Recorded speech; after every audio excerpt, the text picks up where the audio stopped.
કણ કણમાં શિવ છે, દરેક જગ્યાએ શિવ છે. વર્તમાન શિવ છે, ભવિષ્ય શિવ છે. હર હર મહાદેવ. ઓમ નમઃ શિવાય. સાથીઓ, આજે આપણે ભગવાન શિવની એક ખૂબ જ પવિત્ર કથા સાંભળવા જઈ રહ્યા છીએ. દુઃખ અને દરિદ્રતાનો નાશ કરનારી છે, જેનું વર્ણન શિવ પુરાણમાં પણ જોવા મળે છે. અને એવું કહેવામાં આવે છે કે જે કોઈ પણ આ કથાને શરૂઆતથી અંત સુધી સાચા દિલથી સાંભળે છે તો તેના ઘરમાં ક્યારેય કોઈ દરિદ્રતા નથી આવતી.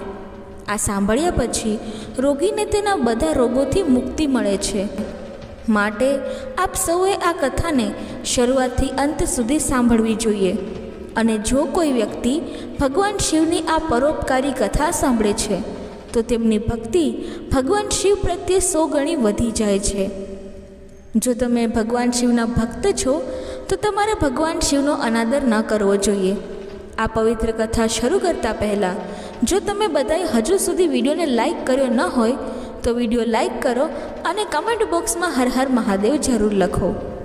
મિત્રો, ચાલો તમારો વધુ સમય બગાડ્યા વિના કથા શરૂ કરીએ. સાથીઓ, એક જમાનામાં એક શહેરમાં એક પંડિત દીનાનાથ રહેતા હતા. તે જન્મથી ખૂબ જ ગરીબ હતા અને પંડિત તેની પત્ની અને તેના પુત્ર સાથે રહેતા હતા. તેમના પુત્રનું નામ સોમનાથ હતું. તે પંડિત દરરોજ સવારે ઉઠીને તુલસીના છોડને સ્નાન વગેરે કર્યા પછી પાણી ચડાવતા હતા અને તે દરરોજ તે શહેરના તમામ ઘરોમાં જતા અને કથાઓ કહેતા હતા. પરંતુ તે પંડિત દ્વારા કરવામાં આવેલા આ બધા કામો તેની પત્નીને બિલકુલ પસંદ ન હતા. કારણ કે પંડિતની પત્ની ઘણા વર્ષો સુધી ભગવાન ભોલેનાથની પૂજા કરતી હતી અને શ્રાવણના તમામ સોમવારનું વ્રત પણ રાખ્યું હતું. પરંતુ આ બધું કર્યા પછી પણ તે ગરીબીનો સામનો કરી રહી હતી. તેથી તે પંડિતની પત્ની ભગવાન ભોલેનાથ પર ખૂબ ગુસ્સે થઈ ગઈ હતી અને તેમની પૂજા કરવાનું છોડી દીધું. એ જ રીતે પંડિત યુવાન હતો ત્યાં સુધી તે ભગવાન ભોલેનાથની કથા કહ્યા પછી કે ક્યાંકથી પૂજા પાઠ કર્યા પછી જે પૈસા મળતા હતા તેનાથી તે પોતાના પરિવારને જમાડતો હતો. પછી એક દિવસ પેલા પંડિતની પત્ની ફરીથી ભગવાન ભોલેનાથની આરાધના કરવા માંડે છે. તે મનમાં એમ વિચારીને ભગવાન ભોલેનાથની પૂજા કરતી હતી કે એક દિવસ જરૂર આવશે જ્યારે મારી બધી ઈચ્છાઓ પણ પૂરી થશે, મારી દરિદ્રતા પણ દૂર થઈ જશે. પરંતુ તેમના દ્વારા આટલી બધી પૂજા પાઠ કર્યા પછી પણ તેમની પૂજાનું કોઈ પરિણામ તેમને મળી રહ્યું ન હતું. જેના કારણે તે ખૂબ જ ઉદાસ થઈ જાય છે અને મનમાં જ પોતાને કોસવા લાગે છે કે આપણે એવું કયું પાપ કર્યું છે જેના કારણે આપણે આટલી ગરીબીનો સામનો કરી રહ્યા છે. હવે ધીરે ધીરે પંડિત અને તેમની પત્ની બંને ખૂબ જ વૃદ્ધ થઈ ગયા હતા અને હવે જ્યારે પંડિતના શરીરમાં એટલી શક્તિ પણ બચી ન હતી, તે ભગવાન ભોલેનાથની કથા કહેવા માટે પણ કોઈ શહેરમાં જઈ શકે તેમ ન હતા. હવે પંડિત હંમેશા બીમાર રહેતા હતા કારણ કે તેઓ ઘણા રોગોથી ઘેરાયેલા હતા અને તેમનું ઘર ચલાવનારું કોઈ નહોતું, જેથી પંડિત પણ ચિંતિત હતા. ધીરે ધીરે તેના ઘરમાં કશું જ બચ્યું ન હતું. તેને અનાજ માટે પણ સંઘર્ષ કરવો પડતો હતો. પછી તે પંડિતની પત્ની ખૂબ ગુસ્સે થઈ જાય છે અને ફરીથી ભગવાન ભોલેનાથની પૂજા કરવાનું બંધ કરી દે છે અને તે તેના પતિને પણ ભગવાન ભોલેનાથની પૂજા કરવાની ના પાડે છે.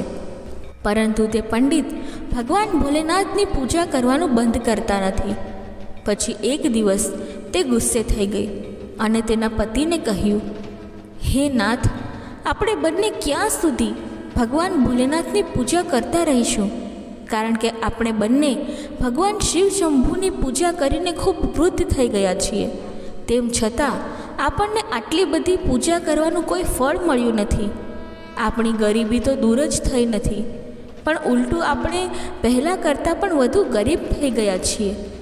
પહેલાં તો બધું બરાબર હતું, પરંતુ હવે મારે દરેક એક દાણા માટે રડવું પડે છે. પંડિતની પત્ની પંડિતને કહે છે, હે નાથ, હું જ મૂર્ખ છું કે મેં એક વખત ભગવાન ભોલેનાથની પૂજા કરવાનું બંધ કરી દીધું અને ફરીથી શરૂ કર્યું. અને મેં શ્રાવણના બધા સોમવારના વ્રત દિવસ કે રાત જોયા વગર કર્યા હતા અને દિવસ રાત ભગવાન ભોલેનાથની પૂજા કરી હતી અને ઉપવાસ પણ કર્યા હતા. દરરોજ તપસ્યાનો જાપ કરીને મેં પોતાનું શરીર નબળું પાડી દીધું. આ બધું કર્યા પછી પણ મને તેનું કોઈ પરિણામ ન મળ્યું. તો હવે તમારા શિવ શું આપશે કે તમે દરરોજ શિવલિંગને જળ ચડાવો છો? સાથીઓ, પોતાની પત્નીની વાત સાંભળ્યા પછી તે પંડિત તેમને કશું કહેતા નથી, કારણ કે તેમને તેમના આરાધ્ય ભગવાન ભોલેનાથમાં પૂરો વિશ્વાસ હતો. બીજી તરફ તેમનો પુત્ર સોમનાથ હજુ શિક્ષણ મેળવી રહ્યો હતો અને થોડા જ દિવસોમાં તેમની શિક્ષા દીક્ષા પૂર્ણ થઈ ગઈ હતી. તેઓ શિક્ષા દીક્ષા પૂર્ણ કરી ઘરે આવ્યા હતા અને માતા પિતાને મુશ્કેલીમાં જોઈને તેમણે પોતાના ભવિષ્ય વિશે વધુ વિચાર ન કરીને માતા પિતાની સેવા કરવા લાગ્યા. તેની બધી ઈચ્છાઓ પૂર્ણ કરવાનું શરૂ કર્યું અને ઘરનો બધો ભાર તેના ખભા પર લઈ લીધો.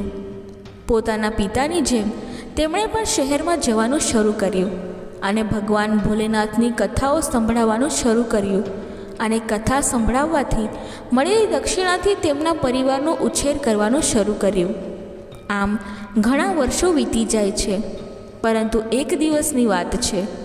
સોમનાથ તે નગરના ભગવાન શિવના પ્રસિદ્ધ મંદિરમાં પૂજા અર્ચના કર્યા બાદ ત્યાં હાજર શિવ ભક્તોને ભગવાન ભોલેનાથની પવિત્ર કથા સંભળાવે છે અને કહે છે કે જે કોઈ પણ ભગવાન ભોલેનાથની આ પવિત્ર કથા સાચા દિલથી સાંભળે છે, ભગવાન ભોલેનાથ તેમની બધી જ ઈચ્છાઓ પૂરી કરે છે. તે સમયે તે નગરના રાજા તે મંદિરમાં આવેલા સોમનાથની આ વાત સાંભળે છે અને તેને આ વાત ખૂબ જ પસંદ આવે છે. એટલે જ તે સોમનાથ પાસે પહોંચીને તેને કહે છે કે મને તમારી આ વાત ખૂબ ગમી છે, પરંતુ શું તમે રાજકુમારીને આજથી રોજ ભગવાન ભોલેનાથની કથા સંભળાવશો? કારણ કે મારી દીકરીને સારો વર મળે તેવું હું ઈચ્છું છું અને આ માટે હું તમને દરરોજ દક્ષિણામાં અઢળક પૈસા આપીશ. રાજાની આવી વાતો સાંભળીને સોમનાથ ખૂબ જ ખુશ થાય છે અને રાજકુમારીને દરરોજ કથાઓ સંભળાવવા માટે સંમત થઈ જાય છે. તે પછી રાજાએ સોમનાથને તેના શાહી મહેલમાં રાજકુમારીને દરરોજ કથાઓ સાંભળવા માટે નિયુક્ત કર્યા. અને હવે સોમનાથે તે નગરના રાજાની દીકરીને દરરોજ કથા સંભળાવવાનું શરૂ કર્યું અને જે પણ પૈસા તેને રાજકુમારીને કથા સંભળાવીને દક્ષિણાના રૂપમાં મળતા હતા તેનાથી તે પોતાના પરિવારનો ઉછેર કરવા લાગ્યો. પરંતુ સોમનાથની માતાને આ વાત પસંદ ન હતી અને તે તેનાથી ખુશ પણ ન હતી, કારણ કે તેને પોતાના પુત્રના ભવિષ્યની ચિંતા હતી. એટલા માટે તે રોજ આ વાતને લઈને ખૂબ જ ચિંતિત રહેતી હતી. પછી એક દિવસ પંડિતની પત્ની પતિને કહે છે, હે નાથ, મને મારા પુત્રના ભવિષ્યની ચિંતા થાય છે, કારણ કે આપણું જીવન હવે થોડું જ રહ્યું છે, પરંતુ મને આપણા પુત્રના ભવિષ્યની ચિંતા થાય છે. આપણા મૃત્યુ પછી એનું શું થશે? શું આપણી ભક્તિ પૂજાનું કદી ફળ નહીં મળે? ભગવાન ભોલેનાથને આપણું દુઃખ દેખાતું નથી? રાજાના મહેલમાંથી દક્ષિણામાં આપણો દીકરો જે પૈસા લાવે છે એ પૈસાથી આપણો આખો પરિવાર પોષાય છે, પણ બીજી બધી ઈચ્છાઓનું શું? તે કેવી રીતે પૂરી થશે? હવે શું આપણે ફક્ત પેટ ભરવા માટે જ જીવીએ છીએ? ભગવાને શા માટે આંખો બંધ કરી દીધી છે? શું આપણા દીકરાને આખી જિંદગી આપણી જેમ જ ગરીબ રહેવું પડશે? સાથીઓ, જ્યારે માતા પાર્વતીએ પંડિતની પત્નીનો કરુણાભર્યો અવાજ સાંભળ્યો તો તે તરત જ ભગવાન ભોલેનાથ પાસે પહોંચી ગયા. ત્યારે ભગવાન ભોલેનાથે પૂછ્યું, હે દેવી પાર્વતી, આજે તમે કેમ બહુ ચિંતિત દેખાવ છો? પછી માતા પાર્વતી ભગવાન ભોલેનાથને કહે છે, હે શિવ શંભુ, તમે ત્રિકાળદર્શી છો, તમે બધું જ જાણો છો, છતાં તમે આ પ્રશ્ન પૂછી રહ્યા છો. હું તમને કહું છું કે હું શા માટે આટલી ચિંતિત છું. મારી ચિંતાનું કારણ તે પંડિત અને તેમની પત્ની છે. હે પ્રભુ, તમે એ બંનેની પરીક્ષા શા માટે કરી રહ્યા છો? પંડિત તમારો પરમ ભક્ત છે, પરંતુ તમે તેમનું જીવન માત્ર મુશ્કેલીઓથી જ ભર્યું છે. તમે ક્યારેય તમારી પૂજા કરવાનું ફળ તેને આપ્યું નથી. તેથી હું તમને વિનંતી કરું છું કે હવે તમે તેના જીવનના તમામ દુઃખોનો નાશ કરો. નહીં તો એવું ના થાય કે પંડિત અને તેમની પત્ની તમારી પૂજા કરવાનું બંધ કરી દે, અને એવું ના થાય કે તેઓ તમારામાંથી વિશ્વાસ ગુમાવી બેસે. માતા પાર્વતીની આ બધી વાતો સાંભળીને ભગવાન ભોલેનાથ માતા પાર્વતીને કહે છે, દેવી પાર્વતી, ચિંતા ના કરશો, કારણ કે મેં તે બ્રાહ્મણના ભાગ્યના ઉદયનું બીજ રોપાવી દીધું છે. હવે સમય આવી ગયો છે કે આપણે બંને તે પંડિતના ઘરે જઈએ અને આપણે ધરતી પર જઈને શિવલીલા કરીએ. આટલું કહીને ભગવાન ભોલેનાથ માતા પાર્વતી સાથે પૃથ્વીલોક તરફ જાય છે અને પૃથ્વીલોકમાં પહોંચ્યા બાદ બંને સાધુનું રૂપ ધારણ કરે છે. સાધુનું રૂપ ધારણ કર્યા બાદ તે પંડિતના ઘર પાસે પહોંચી જાય છે અને મોટેથી બૂમ પાડે છે, અલખ નિરંજન, ઘરમાં કોઈ છે? પછી તેમનો અવાજ સાંભળીને તે વૃદ્ધ પંડિત ઘરની બહાર આવે છે અને તેમને પ્રણામ કરે છે. હે મુનિવર, તમારું સ્વાગત છે. મને કહો કે હું તમને કેવી રીતે મદદ કરી શકું? ત્યારે સાધુનું રૂપ ધારણ કરનાર ભગવાન ભોલેનાથે પંડિતને કહ્યું, આજે રાત્રે અમે તમારા ઘરે આરામ કરવા માંગીએ છીએ. પછી પંડિત મનમાં વિચારવા લાગ્યો કે આ આપણા મહેમાનો છે, મારે તેમને ના પાડવી જોઈએ નહીં, કારણ કે જો તેમને ખરાબ લાગશે તો તેઓ મારા આખા પરિવાર સાથે મને શ્રાપ આપી શકે છે. પરંતુ હું તેમને કેવી રીતે આતિથ્ય આપી શકું? કારણ કે કોઈક રીતે મારો પુત્ર જે પૈસા લાવે છે તેનાથી મુશ્કેલીથી અમારા કુટુંબનું ભરણ પોષણ કરે છે, બીજું કશું જ બચતું નથી. તેથી હું તેમના ખોરાકની વ્યવસ્થા કેવી રીતે કરી શકું? મનમાં આટલું વિચારીને તેમણે કહ્યું, હે મુનિવર, મારો પુત્ર આ નગરના રાજાની દીકરીને કથા સંભળાવે છે. દક્ષિણામાં તે જે પણ પૈસા લાવે છે તેનાથી જ અમારા ત્રણેયનો 2 સમય માટેનો ખોરાક બને છે. તેથી હું કંઈ પણ કરીને 1 સમય માટે જ ખોરાકની વ્યવસ્થા કરી શકું છું. ત્યારે સાધુનું રૂપ ધારણ કરનાર ભગવાન ભોલેનાથે તે પંડિતને એક પાત્ર આપીને કહ્યું કે બેટા, આજથી તું તારી પત્નીને કહી દે કે આ વાસણમાં જમવાનું બનાવે, તો આપણા બધા માટે બંને સમયનું ભોજન તૈયાર થઈ જશે. પછી તે વાસણમાં આ રીતે ખોરાક બનાવીને બંને સમયનું ભોજન દરેક માટે પૂરું પાડવામાં આવે છે. આ ચમત્કાર જોઈને ત્રણેય ખૂબ જ આશ્ચર્યમાં પડી ગયા અને ખૂબ ડરી પણ ગયા હતા. મિત્રો, બીજા દિવસે સવારે ઉઠ્યા બાદ રાજકુમારીને કથા સંભળાવવા માટે સોમનાથ જઈ રહ્યા હતા. ત્યારે અચાનક સાધુનું રૂપ લઈ રહેલા ભગવાન ભોલેનાથે સોમનાથને પૂછ્યું કે બેટા, તું ક્યાં જાય છે? ત્યારે સોમનાથ તેમને કહે છે, હે મુનિવર, હવે હું આ નગરના રાજાની દીકરીને કથા સંભળાવવા જઈ રહ્યો છું. ત્યારે સાધુનું રૂપ ધારણ કરનાર ભગવાન ભોલેનાથે સોમનાથને કહ્યું, હે બેટા, આજે જ્યારે તું રાજકુમારીને કથા સંભળાવવા જાય ત્યારે તું તેને પૂછજે કે તેની ઈચ્છા કઈ છે જે પૂરી કરવા માટે રોજ ભગવાન ભોલેનાથની કથા સાંભળે છે. આ સાંભળીને પછી સોમનાથ મહેલમાં જાય છે અને રાજકુમારીને કથા સંભળાવવા લાગે છે.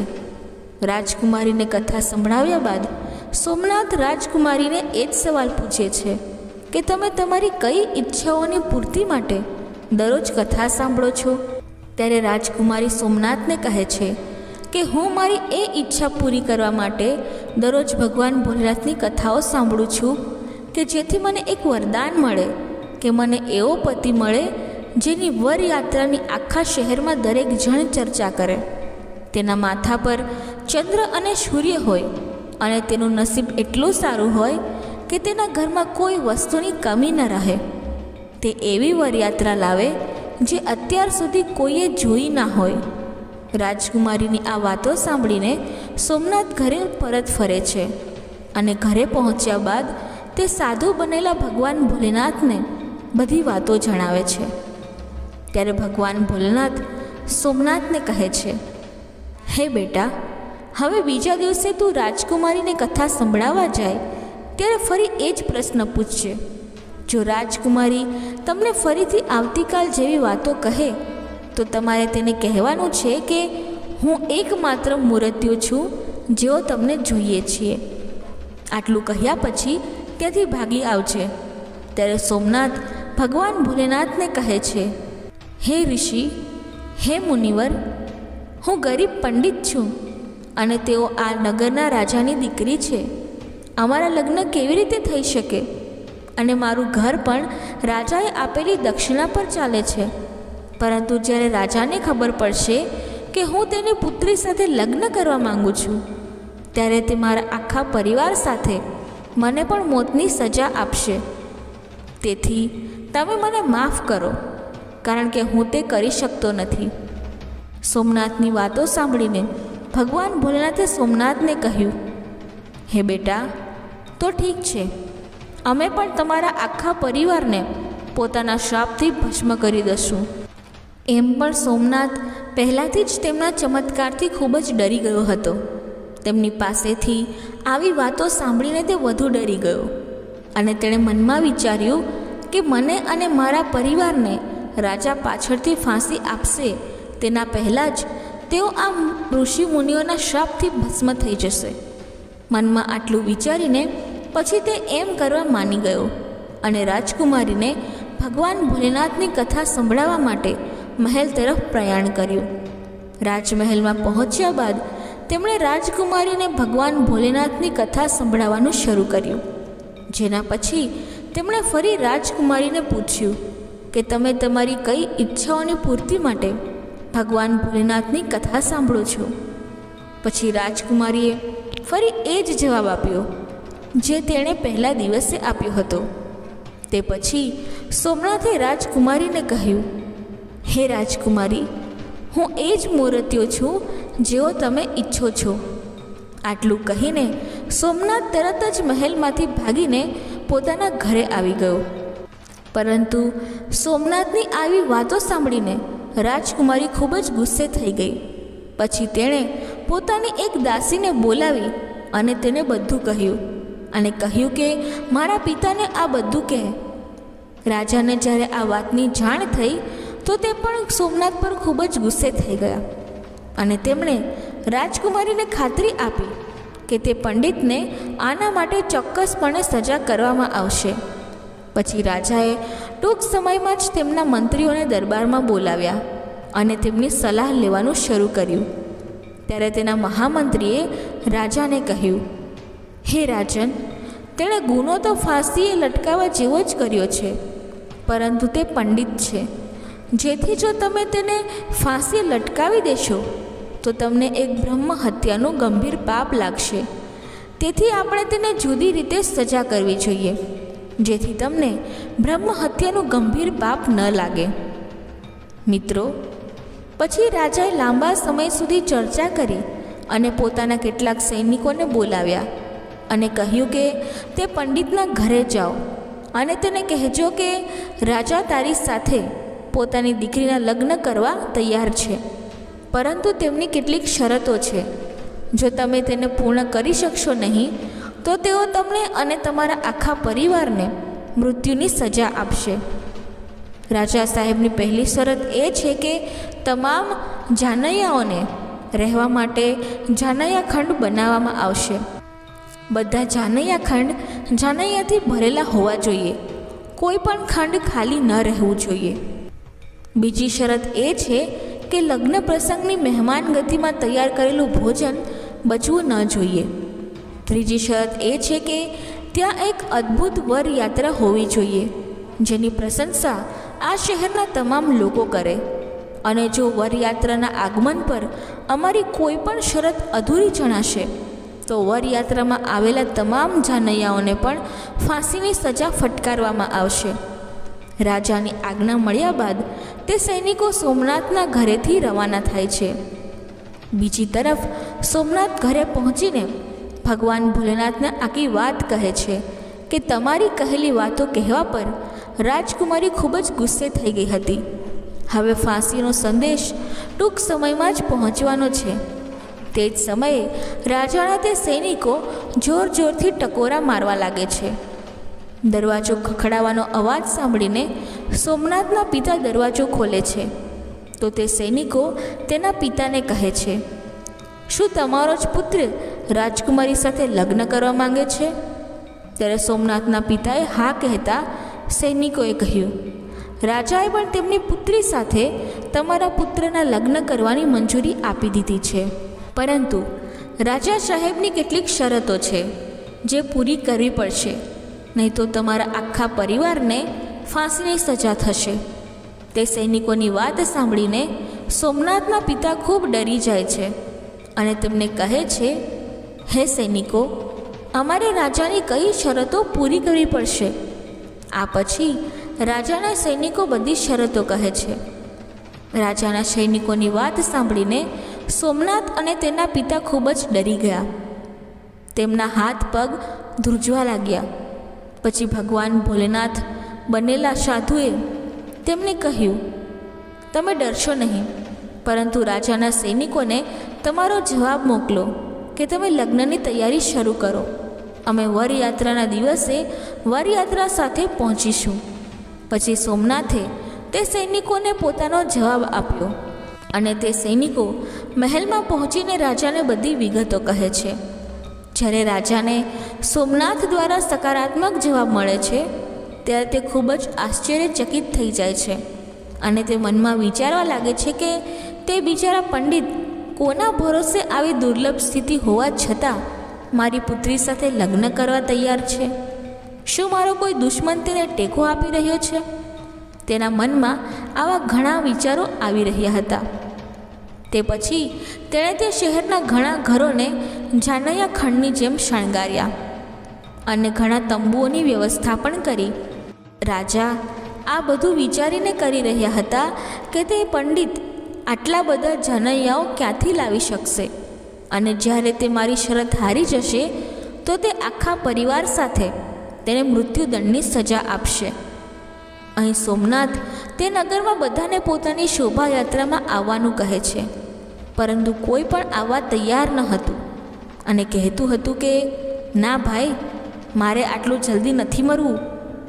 તમારો છેલ્લો સમય નજીક છે, તો પછી વરયાત્રામાં મરવા માટે અમે તારી સાથે શા માટે આવીએ? આ બધાની આવી વાતો સાંભળીને સોમનાથ ખૂબ જ દુઃખી થઈ ગયો, કારણ કે અત્યાર સુધી કોઈ પણ વ્યક્તિ તેની સાથે વરયાત્રામાં આવવા તૈયાર ન હતો. થોડા દિવસ પછી લગ્નનો દિવસ પણ આવી ગયો અને લગ્નના દિવસે પણ સોમનાથ વધુ ચિંતિત થઈ ગયો. ઋષિ બનેલા ભગવાન ભોલેનાથે જ્યારે સોમનાથને ખૂબ જ દુઃખી જોયા ત્યારે તેમણે સોમનાથને કહ્યું, હે પુત્ર, આજે તમારા લગ્ન છે અને આજે પણ તું દુઃખી છે. મને કહો, તમને કઈ બાબતની આટલી ચિંતા થાય છે? તું ચિંતા ના કરીશ, અમે તમારી સાથે છીએ. ત્યારે સોમનાથે ભગવાન ભોલેનાથને કહ્યું, હે મુનિવર, તમને કહેવાથી શું ફાયદો? મારું નસીબ જ ખરાબ છે. ત્યારે ભગવાન શિવ તેને અને તેના પરિવારને એકદમ સુંદર કપડાં આપે છે. ત્યારે સોમનાથને થોડી રાહત થાય છે અને વિચારે છે કે આ સાધુ મહાત્મા ચમત્કારી લાગે છે અને તૈયાર થઈને તેમની સાથે મહેલ તરફ ચાલવા લાગે છે. મિત્રો, પછી ભગવાન ભોલેનાથ તમામ દેવતાઓ, ભૂતો અને ગંધર્વોને માનવ સ્વરૂપમાં સોમનાથની વરયાત્રામાં ચાલવા માટે બોલાવ્યા. ત્યારે બધા દેવતાઓ, ગંધર્વો, ભૂતો સોમનાથની વરયાત્રામાં જોડાઈ ગયા. આ જોઈને સોમનાથ અને તેના પરિવારને ખાતરી થઈ ગઈ કે આ સાધુ મહાત્માની જ કૃપા છે, જેના કારણે આ બધું સંભવ થઈ રહ્યું છે. તેથી હવે સોમનાથ અને તેનો પરિવાર નિશ્ચિંત થઈ જાય છે અને તમામ જાનૈયા નાચતા નાચતા જાનૈયા ગૃહ સુધી પહોંચ્યા.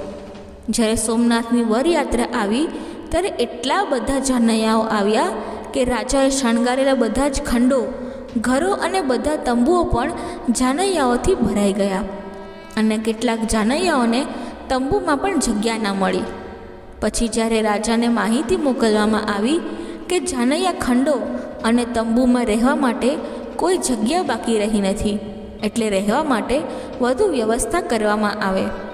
પછી રાજા મનમાં વિચારવા લાગ્યો કે વરયાત્રામાં તેની સાથે કોઈ આવવા તૈયાર ન હતું, તો હવે આટલા બધા જાનૈયાઓ ક્યાંથી આવ્યા છે, એટલે એકવાર જઈને જોવું જોઈએ.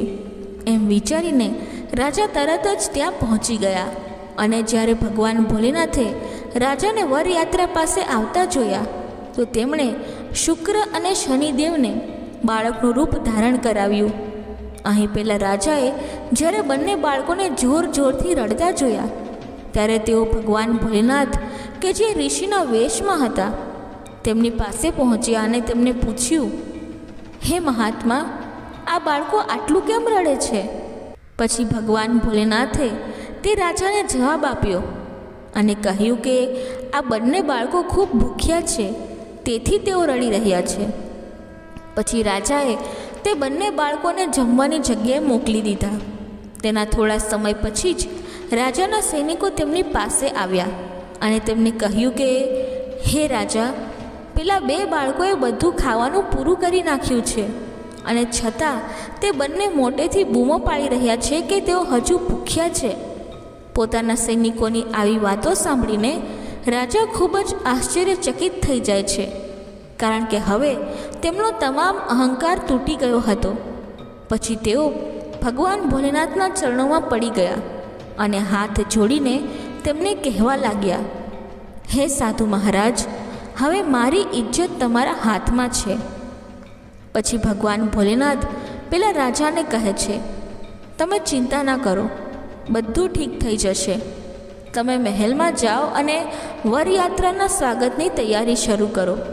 ત્યારે રાજાએ તે નગરના તમામ ઘરોને ખૂબ જ સારી રીતે સજાવ્યા અને આખા શહેરને દુલ્હનની જેમ સજાવવામાં આવ્યું. સોમનાથ પણ લગ્નના પોશાકમાં રાજકુમાર જેવો લાગતો હતો.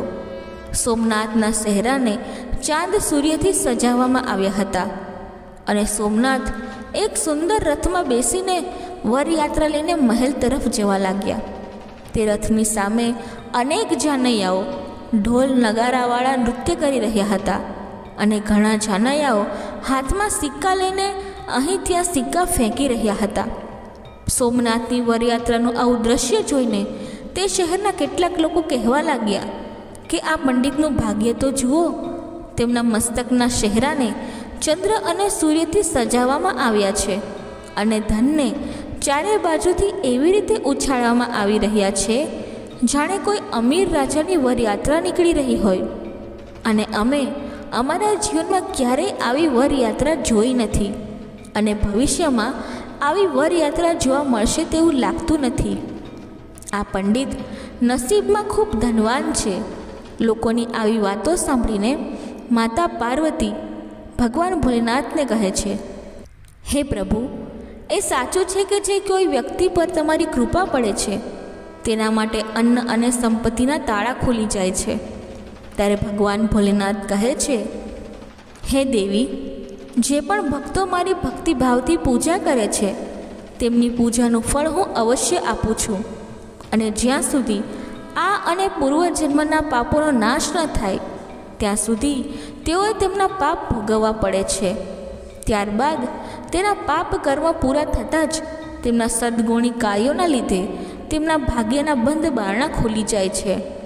ત્યારબાદ સોમનાથ અને રાજાની દીકરીના લગ્ન વિધિવત રીતે થાય છે. તે રાજકુમારીને ડોલીમાં તેના ઘેર લઈ આવે છે. સાથીઓ, જે પણ ભક્ત ભગવાન ભોલેનાથની કથા શ્રાવણ મહિનામાં દરરોજ સાંભળે છે તેને રાજકુમારી જેવું સુંદર વર મળે છે. કારણ કે રાજકુમારી દરરોજ ભગવાન ભોલેનાથની કથાઓ સાંભળતી હતી, એટલે એમની ઈચ્છા પ્રમાણે ભગવાન ભોલેનાથની કૃપાથી તેમને એક સારો પતિ મળ્યો. ભોલેનાથ અને માતા પાર્વતીની કૃપાથી હવે સોમનાથ ખૂબ ધનવાન વ્યક્તિ બની ગયો હતો. તેમના ઘરમાં કોઈ પણ વસ્તુની કમી ન હતી. તે પછી સોમનાથની માતાએ ફરી ભગવાન ભોલેનાથની પૂજા કરવાનું શરૂ કરી દીધું અને રોજ ગરીબોમાં અઢળક પૈસા વહેંચવાનું શરૂ કર્યું અને સાથે જ તે ભગવાન ભોલેનાથની કથા સાંભળવા લાગી. સાથીઓ, ભગવાન ભોલેનાથની કથાઓ સાંભળવાથી અને દરરોજ તેમની પૂજા કરવાથી શુભ ફળ મળે છે. મિત્રો, વિડીયો બોલવામાં જો કોઈ ભૂલ થઈ ગઈ હોય તો મને માફ કરજો અને આશા રાખું છું કે તમને આ કથા જરૂરથી પસંદ આવી હશે. જો તમને આ કથા પસંદ આવી હોય તો વિડીયોને લાઈક કરી ચેનલને સબસ્ક્રાઈબ જરૂરથી કરજો. અને જો તમે ભગવાન ભોલેનાથ અને માતા પાર્વતીના સાચા ભક્ત હો તો કમેન્ટમાં હર હર મહાદેવ જરૂરથી લખજો. ધન્યવાદ. જય શ્રી કૃષ્ણ. રાધે રાધે. હર હર મહાદેવ. ઓમ નમઃ શિવાય.